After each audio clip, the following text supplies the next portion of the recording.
ആണല്ലേ കൊണ്ടുപോയല്ലേ? അത് കൊണ്ടുപോയി.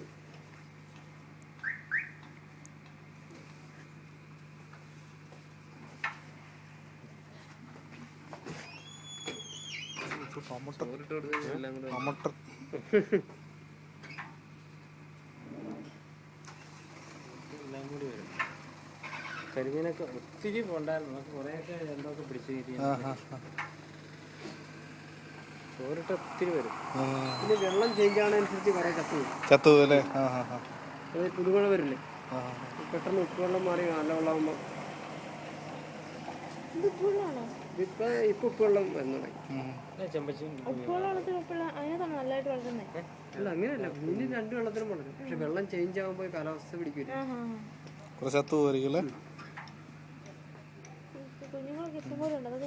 അത് കംപ്ലീറ്റ് കരിമീൻ കുഞ്ഞു.